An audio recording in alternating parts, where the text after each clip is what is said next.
Cancer వైద్యం IP ప్రజలకి మరింత అందుబాటులోకి తేబోతున్నట్టుగా Nandamuri Balakrishna, Hindupuram MLA, cine star, అలానే ఇండో అమెరికన్ క్యాన్సర్ హాస్పిటల్కి సంబంధించి Basavatarakam cancer hospital trust chairperson ప్రకటించారు. అమరావతిలో ఆయన ఉన్నారు. ఎందుకంటే అమరావతిలో 112వ సినిమా ముహూర్తం షాట్ కోసం ఉన్న బాలకృష్ణ క్యాన్సర్ హాస్పిటల్ నిర్మాణం, బసవతారకం క్యాన్సర్ హాస్పిటల్ అమరావతిలో నిర్మాణం జరుగుతుంది. ఆ నిర్మాణ స్థలాన్ని పరిశీలించారు ఆయన. 2 ఏళ్లలో ఇక్కడ సేవలను అందుబాటులోకి తీసుకొస్తామని ప్రకటించారు. పేదలకు అత్యధిక క్యాన్సర్ చికిత్స అందించాలనే ధ్యేయంతో అమరావతిలో బసవతారకం ఆసుపత్రి నిర్మాణం చేపట్టామని ఆ సంస్థ చైర్మన్, హిందూపురం ఎమ్మెల్యే నందమూరి బాలకృష్ణ పేర్కొన్నారు. ఆసుపత్రి నిర్మాణ పనుల్ని పరిశీలించి మాట్లాడారు. హైదరాబాద్లోని బసవతారకం ఆసుపత్రిని కూడా విస్తరిస్తున్నాం. ప్రస్తుతం అమరావతిలో ఆసుపత్రి నిర్మాణ పనులు కూడా వేగంగా సాగుతున్నాయి. జూలైలో భవన నిర్మాణాలకి పుట్టింగ్ వర్క్స్ ప్రారంభించబోతున్నారు. 2028 నాటికి ఆసుపత్రి మొదటి దశ పనులు పూర్తి చేసి రోగులకు వైద్య సేవలను అందుబాటులోకి తీసుకొస్తామని బాలకృష్ణ ప్రకటించారు.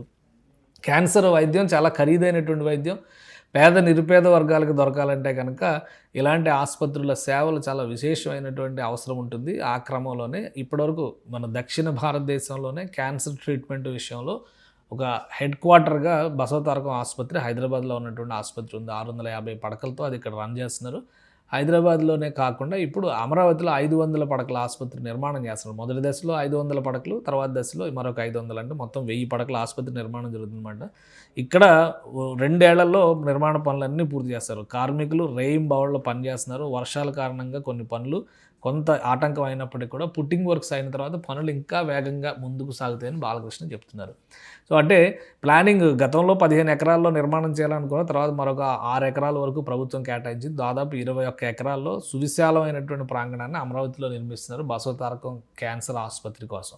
సో రాబోయే రోజుల్లో క్యాన్సర్ రీసెర్చ్ సెంటర్గా కూడా దాన్ని డెవలప్ చేస్తామని చెప్తున్నారు. 2 ఏళ్ల కాల పరిమితిని పెట్టారు కాబట్టి బాలకృష్ణ నేరుగా విజిట్ చేసి ఇవన్నీ చూశారు కాబట్టి చాలా ఉత్సాహంగా పనులు ముందుకు సాగేటువంటి అవకాశం ఉంటుంది. త్వరలోనే అమరావతిలో కూడా క్యాన్సర్కి సంబంధించినటువంటి ట్రీట్మెంట్ అందుబాటులోకి వచ్చే ఛాన్సెస్ పెరుగుతాయి.